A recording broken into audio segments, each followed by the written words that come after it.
Bonjour Isabelle, bonjour Marco, comment allez-vous aujourd'hui? On est lundi, hein? C'est la suite de la journée, on est en prolongation, donc tu sais quel jour qu'on est. On est lundi, mais je te le répète, juste au cas que tu te réveilles, et on est lundi le 19 janvier 2026 et on en est à la lecture du chapitre 33 du message des guides là, dans le livre de Anna. Et bien, c'est ça. On est en prolongation, comme je te disais, dans le message des guides. Et ce matin, on avait lu, tu te rappelles, le chapitre 32, le chapitre qu'on voyait, c'était l'initiation à la pyramide. Et je te relis les dernières lignes de ce chapitre 32 pour se suivre après avec le chapitre 33. Je te souhaite une belle écoute. Et je reprends. Donc, avez-vous reconnu en vous-même une bonne volonté croissante d'aligner la nature de votre ego sur un plus grand pouvoir, un sens agrandi du bien-être des autres et une capacité d'être plus présent et plus compatissant dans toutes vos relations?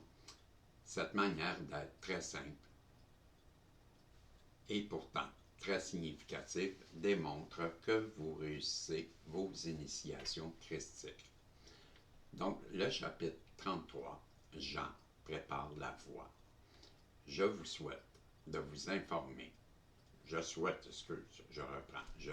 vous informer tout de suite de l'heureuse nouvelle du mariage de Mariana et Ahmed, un frère essénien, égyptien d'Héliopolis. Peu après son arrivée à la maison de sa tante Marianne en Égypte, Yeshua fit la connaissance d'Ahmed, un invité assis à côté de lui lors d'un festin bien couru de Marianne. Yeshua sentit tout de suite la présence de sa mère et sut que cet homme sensible et pieux était le mari qui lui convenait. L'invitation fut lancée sans délai. Ahmed partit pour Nazareth et moins de 5 mois plus tard, l'heureux couple se maria. Une fois leur initiation égyptienne achevée, Yeshua et ses compagnons s'offrirent du bon temps en passant presque 6 mois en Grèce, dans les îles Égéniennes et Éphèse. Ils revinrent chez eux en Galilée à l'automne de l'an 24 après Jésus-Christ. Lors du séjour à Mont-Carmel de Yeshua et de Marie-Madeleine, je vis avec plaisir marcher nonchalamment. Je les vis marcher nonchalamment dans le jardin, main dans la main, et laisser paraître ouvertement leur affection l'un pour l'autre.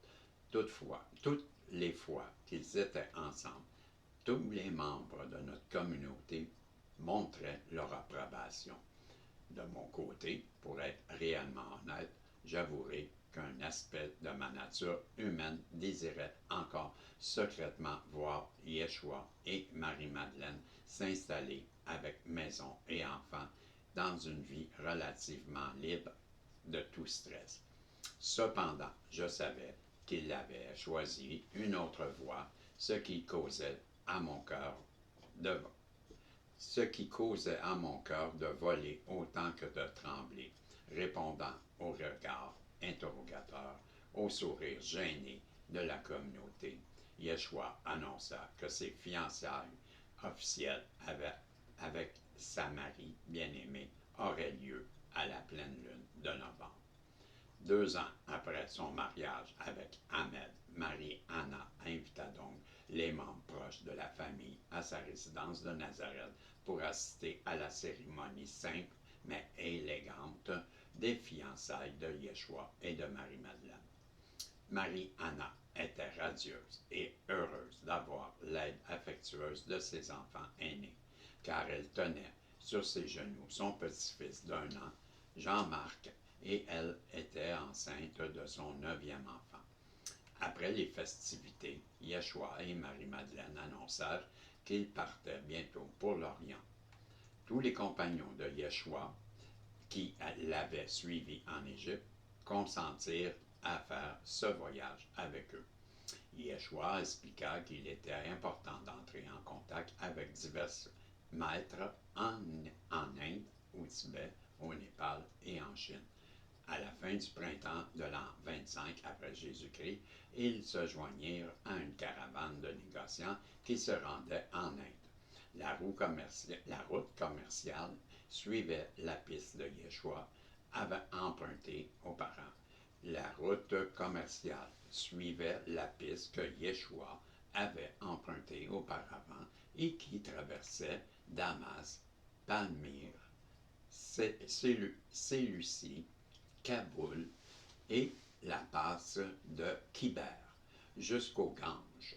Pendant les mois hivernaux, ils se reposèrent avec reconnaissance, j'imagine, avec reconnaissance, à Varanasi, en apprécièrent la chaude hospitalité de Joseph Junior et de sa famille. Après ce repos bienvenu, ils poursuivirent leur route vers leurs multiples destinations en Orient. Ce pèlerinage élargit grandement la conscience de chacun et son appréciation des enseignements bouddhistes et Siddhartha. Son appréciation, bouddhiste de Siddhartha Gautama. Gautama. Bon, ben là, laissez-moi une chance. Des enseignements bouddhistes de Siddhartha Gautama, qui s'étaient répandus partout dans les endroits qu'il visitait.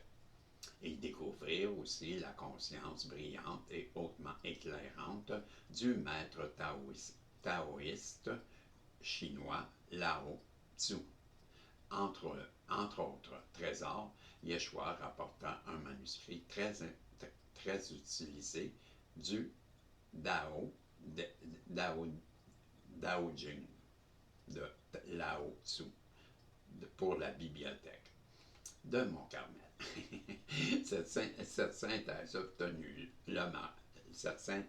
obtenue par le mariage d'enseignements spirituels puissants et des pratiques alchimiques intérieures en provenance de l'Égypte et de la Grèce, de la Grande-Bretagne, de la Palestine et de la Mésopotamie, de l'Inde et de la Chine eut une influence profonde sur un Yeshua ben Joseph alors mature et sur ses dévoués disciples. Lorsque Yeshua lui eut fait part en rêve de son retour prochain en Palestine, Jean ben Zacharie, encore au Sinaï, revint à Guram. Dans ce même rêve, Jean fut informé que le moment était venu pour lui de commencer son séminaire public visant à préparer l'omniâtre peuple hébreu, à une démonstration du Christ. Comme Malachi l'avait prophétisé, un précurseur sommerait les graines de la résurrection par la loi de la purification et du repentir. Ainsi, on encouragerait la vieille identité et les comportements basés sur la peur de mourir, c'est-à-dire d'être assaini et transformé afin d'être dans une nouvelle création en Dieu, mente, avec un je suis. C'est ainsi que Jean ben Zacharie, le neveu de Joachim, par Élisabeth, la fille de la sœur aînée, réalisa qu'il était temps d'abandonner son statut d'ermite. C'était son rôle de porter un message de rédemption, tel qu'il le comprenait aux enfants d'Israël, Isis, Ra, Elohim. À l'automne de l'an 26 après Jésus-Christ, Jean se mit au travail avec sa petite compagnie de disciples dévoués, incluant Lazare, les frères de Marie-Madeleine et Judas Iscariote. Tous ses frères l'avaient accompagné au mont Sinaï au printemps de l'an 22 après Jésus-Christ et ils étaient restés cloîtrés durant plus de 3 ans. Maintenant, les rumeurs de l'ardente et charismatique présence de Jean et de sa riche exubérance, trait de personnalité qui lui avait gagné la faveur autant de la caractéristique de sa fraternité de curants. Le devançait comme un vent puissant réveillant les consciences somnolentes. Il alla d'abord vers les communautés esséniennes éparpillées autour de la mer Morte. Puis il s'aventura plus loin, vers l'est, passer le fleuve Jourdain, jusqu'à Édam et le Pérée, la Décapole et Césarée de Philippe. La nouvelle circula partout et atteignit chaque maison essénienne et chaque communauté essénienne de Galilée, de Samarie et de Judée, y compris Jérusalem et Jéricho. Tous furent prévenus de la venue prochaine du maître de la droiture. Inutile de dire que cette nouvelle eut tout un effet sur ceux qui l'entendèrent, ou qui l'entendirent plutôt. La rumeur se répandit rapidement que la venue du Messie, très attendue, était imminente. Jean portait la tunique en poil de chameau d'un anachorète et gardait ses longs cheveux en bataille. Il se nourrissait de la plus ascétique des diètes esséniennes et livrait de solides sermons prononcés d'une voix de lion. Si vous pouvez vous l'imaginer, vous pouvez aussi commencer à comprendre l'expression inoubliable qu'il laissait sur tous ceux qu'il rencontrait. Pour mieux comprendre Jean, vous devez connaître son orientation dans la vie qui, comme la plupart des Esséniens, et spécialement ceux qui venaient dans la communauté de Curant, avait été lourdement influencé par une perspective de guerrier de la lumière, telle qu'elle était proposée par les Zoroastriens et les Juifs nazarites. Ces gens entretenaient souvent les blessures causées par la persécution politique, et il était facile pour eux d'entretenir aussi une vision dualiste du monde ou de la terre était un champ de bataille sur lequel les fils de la lumière et les fils de l'obscurité se livraient une guerre éternelle. Cependant, comme la plupart des guerriers, ces individus étaient souvent aveugles au fait que la vraie bataille se livre dans la poitrine de chaque être où vit une conscience dualiste. Si la guerre intérieure n'est pas reconnue et harmonisée, elle est souvent projetée à l'extérieur dans des drames discordants qui la reflètent. Donc, je reprends cette phrase et je la trouve assez... elle est vraie.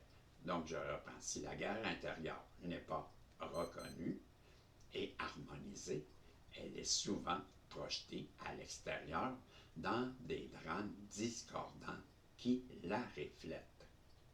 Le tempérament de Jean et influence nazarite qu'il avait adopté, conditionné par les blessures dont il avait souffert dans l'enfance quand Zacharie, son père, avait été tué dans le temple de Jérusalem, engendrèrent chez lui une attitude intransigeante proche du militantisme. Ainsi, c'était avec ardeur passionnée qu'il implorait les Juifs à se repentir dans leur manière arrogante et entêtée. Pour se fortifier et préparer son public, il entamait ses journées dans la prière et la méditation. Souvent, il n'était pas disponible pour les foules grandissantes et qui faisaient peu à peu pression sur lui avant que le soleil n'atteigne le zénith. Quand les cœurs affligés et inquiets de son assistance étaient remplis d'anticipation passionnée, il commençait à prêcher son électrifiant message. Il répondait à chaque question avec autorité, une passion et une sincérité et une franchise indéniable. Juste au moment où ses auditeurs représentants étaient prêts à croire qu'il était le Messie longuement attendu, il s'exprimait de façon tout à fait claire qu'il n'était qu'un humble serviteur de celui qui devait venir. Il était un précurseur envoyé pour préparer la voie du maître de la droiture, lequel était le plus puissant que lui-même. Il ne pourrait jamais espérer l'être, c'est-à-dire être là qu'il allait enseigner au peuple l'usage correct de l'énergie de Dieu qui coulait dans leur corps, leur esprit et leur âme. C'est-à-dire, non, c'était un être plus grand que lui qu'il allait démontrer la résurrection de leur véritable relation à Dieu. Jean introduisait alors les non-initiés au rituel de purification et saignée, qui consistait à se plonger dans l'eau pour signifier la mort de sa vieille nature animée de haine, de convoitise et d'avidité. Ceux qui étaient ainsi renouvelés dans leur conscience se voyaient expliquer qu'ils seraient tel le soleil quittant son aqueuse tombe nocturne pour produire sa lumière et la porter inconditionnellement en cadeau à tout ce qui vit. Ce rituel exécuté par Jean est celui que vous nommez le baptême. Je vais maintenant vous expliquer brièvement comment ces nettoyages rituels étaient pratiqués, et ce afin de clarifier les malentendus qui s'y rattachent. C'était la coutume dans un environnement où l'eau était rare. Immerger nos pieds, nos mains dans un bassin ou une fontaine spécialement conçue à cet effet et remplie suffisamment d'eau pour couvrir les chevilles. Puis nous nous courbions pour prendre l'eau dans le creux de nos mains et en verser sur nos têtes. Nous portions une attention particulière au nettoyage de notre aura et des 7 seaux de notre centre d'énergie situé sur la tête, le long de la colonne vertébrale et devant le corps. Nous invoquions aussi la présence, purifiante et stimulante des anges et des éléments de la terre, du ciel et de ceux qui gouvernent l'arbre de vie, composé de 10 sphères des séphirotes dans lesquelles nous nous tenions. En situation d'abondance d'eau, nous nous autorisions, avec l'aide d'un compagnon essénien, à nous immerger complètement dans l'eau la plus profonde. Le rituel de purification se pratiquait chaque jour et non pas seulement une fois dans la vie, et requérait la présence d'un prêtre médiateur pour être sanctifié dans une vie qui requérait j'ai repris la même phrase. Comme Jean enseignait les pratiques de nettoyage rituel à bien des gens qui ne l'avaient jamais expérimenté et qui préféraient le symbolisme de l'immersion complète, ce qui était possible dans le fleuve Jourdain. Il endossait le rôle de mentor assistant pour ceux qui venaient à lui. Il insistait sur le fait qu'il était là pour les aider à ouvrir leur cœur et à les préparer au plus grand baptême du feu de l'Esprit Saint, l'onction de la lumière divine qui amène à l'illumination en tant que Christ, que Yeshua, et non lui-même, était l'Esprit, était capable de manifester. Jean n'a jamais eu l'intention de créer de dogme ritualisé visant à purifier le cœur chez la personne désireuse de connaître le royaume de Dieu en elle. Tous ces gens qui l'écoutèrent et qui participèrent au nettoyage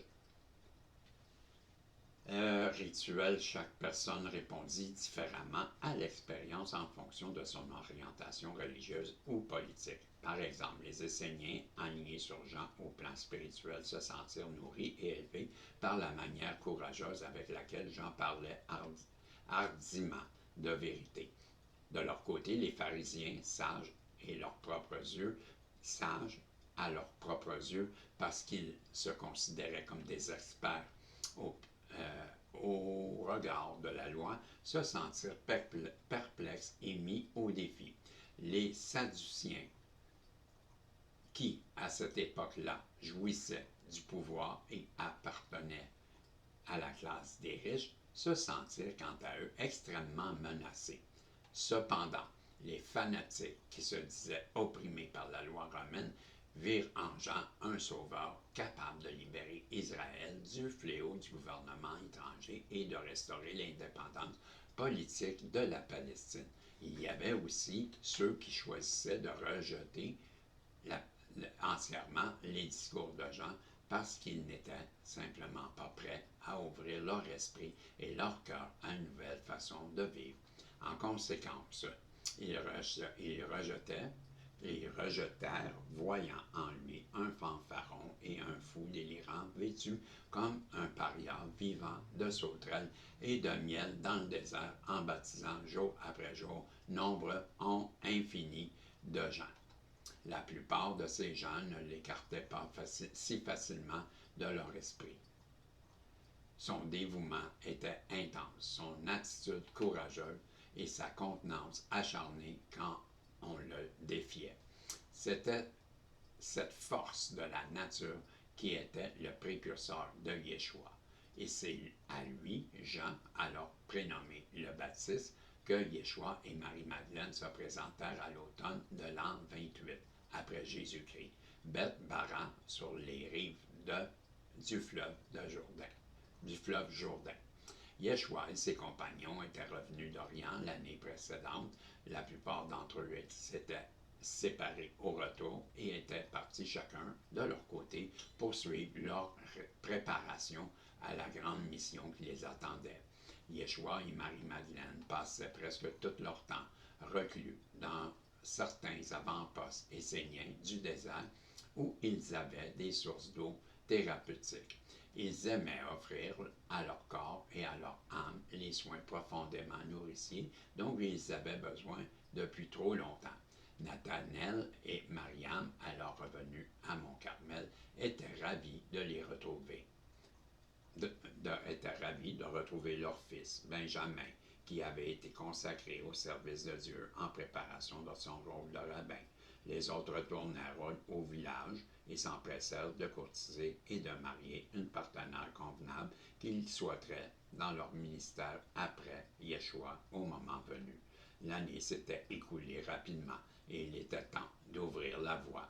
Ayant reçu le signal par messager, les compagnons de Yeshua et leur épouse et fiancée respectives se rassemblèrent au campement de Jean et à Beth-Bara. Il y avait aussi un nouveau venu dans le cercle des principaux disciples, et c'était Simon, appelé également Pierre, le frère d'André bar Jonas. Étant donné que Pierre était largement connu de vos jours et que j'en parle très peu dans mon récit, je partagerai ici quelques détails susceptibles de vous aider à comprendre sa personnalité. Son attention avait été tournée jusqu'à-là sur le monde extérieur et sur ses rôles de père nourricier et de pêcheur. Mais à présent, il tendait vers l'intériorité. Lorsque son frère André était rentré d'Égypte, il l'avait encouragé à passer du temps avec Yeshua. Une transformation de cœur presque miraculeuse s'en était suivie. Pierre avait vécu un éveil spontané, une activation de la Kundalini qui l'avait changé à jamais. Son manque d'expérience concernant les initiations ésotériques était très fort, parti pris patriarcal, lequel craignait l'aspect féminin de Dieu, continuèrent de le hanter pour le reste de ses jours. Il avait particulièrement de la difficulté avec sa tendance à se comparer défavorablement aux autres disciples, surtout les femmes, Marie-Madeleine en particulier, qui avait mûri et l'avait dépassé par rapport à leurs disciples spirituels et leur pouvoir. Cependant, ses expériences soutenues de révélation directe et ses talents de manœuvre le plaçaient en position d'apporter à Yeshua une aide précieuse. Donc, afin que toutes les choses énoncées par le prophète s'accomplissent, mon petit-fils Yeshua se mit en route pour aller à la rencontre de son cousin Jean, qui avait préparé la voie Il le rejoignit dans l'eau profonde et tourbillonnante de Jourdain. Jean annonça à tous que cet homme était loin. Et c'était un homme, celui dont il n'était pas digne de placer les sandales. La foule se rapprocha, remplie d'émerveillement et d'étonnement, qu'un tel homme, qui n'avait pas l'air si différent d'eux-mêmes, puisse être le Messie. Les gens le regardèrent en retenant leur souffle. Même le bavardage des enfants et le croassement des corneilles cessèrent. Tout était immobile. Ensuite, acceptant le soutien de Jean, Yeshua se coucha complètement dans l'eau, comme si c'était une tombe ou un sépulcre. Et au moment où mon petit-fils se mit sur ses pieds, un gros nuage orageux en suspension au-dessus de la foule se disloqua, laissant passer le soleil, lequel projeta un brillant rayon de lumière directement à l'endroit où Yeshua et Jean se tenaient. C'était une lumière si aveuglante que les eaux vives du fleuve et l'illumination de ces deux hommes si étonnante qu'un soupir retenu s'échappa des lèvres des gens qui étaient assemblés le long des rives du Jourdain. Puis ils entendirent un chœur d'Hosanna retentir en cette heure inoubliable. Jean leva solennellement le bras droit, signifiant qu'il agissait alors en tant que témoin de l'obéissance et de l'humilité de Yeshua, un exemple pour tous. La lumière du soleil continua d'éclairer la scène comme un projecteur. Puis Jean annonça qu'il avait entendu Dieu, le Père, parler lorsque les cieux s'étaient ouverts et que Dieu avait indiqué combien il était satisfait de son Fils et leur confia aussi que la déesse mère, la Shekinah sacrée, était devenue sous forme d'une colombe, était descendue sous forme d'une colombe et s'était posée sur les lieux. C'est ainsi que le baptême de Yeshua fut décrit dans votre Sainte Bible. Pardon. Cependant, aucune mention de Marie-Madeleine n'y est faite. Par conséquent, j'ajoute mon témoignage pour indiquer qu'elle aussi fut baptisée par Jean, donnant ainsi l'exemple qu'elle était l'égale de son compagnon. Peu de gens reconnaissaient sa qualité d'adepte ou ce qu'elle faisait à l'époque. Cependant, plusieurs se posèrent des questions lorsqu'ils virent que les signes quand ils virent que les signes qu'ils s'étaient produits au baptême de Yeshua se répétaient quand à son tour elle sortit de l'eau après son baptême. Par la suite, tous les autres disciples présents furent baptisés avec l'assistance de Jean. Voilà comment prit fin un jour remarquable qui ouvrait un nouveau chapitre de la vie publique de Yeshua. Après une période de réclusion, de purification et de jeûne constituée de ceux qui avaient appelé les 12 apôtres, cependant, on a effacé de vos registres le fait que ces 12 hommes avaient aussi des épouses partenaires, comme je l'ai indiqué plus tôt. Après leur retour d'Orient, ces compagnons qui avaient été préparés à jouer leur rôle auprès de Yeshua se mirent à la recherche de compagnes capables d'apporter l'équilibre féminin auquel tenaient Yeshua et Marie-Madeleine. Ainsi, le nombre de personnes constituant la principale équipe de soutien augmenta avec le temps, jusqu'à compter 12 hommes et 12 femmes. Puis, comme la population commençait à entendre parler des miracles des enseignants de Yeshua et de Marie-Madeleine, les cercles des 12 hommes et des 12 femmes se multiplièrent afin que les gens qui recherchaient la guérison du corps et de l'âme puissent recevoir l'assistance requise en égale mesure. Bien que je n'eus pas d'époux, je devins aussi membre du deuxième cercle de 12, oui, 12 hommes, 12, oui, de nous, femmes. Au cours des 4 années suivantes, 12 multiplièrent pour un total de 144.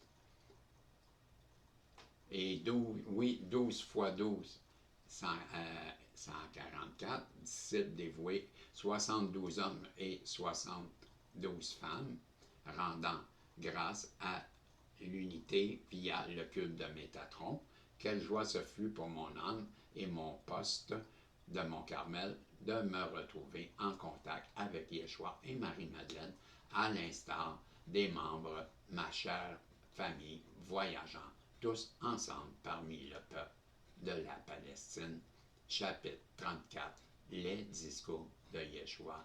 Ben voilà Isabelle, voilà Marco, nous sommes rendus au chapitre 34. J'espère que ça vous a plu comme écoute et je vous dis, on se revoit dans dans la prochaine voyance que je vais faire. Je ne sais pas si ce sera la dernière, on verra. Mais en tout cas, je t'y invite. Et sinon, on se revoit demain dans le message des guides pour la suite. Et je te dis salut. On se revoit si Dieu le veut. Bye bye.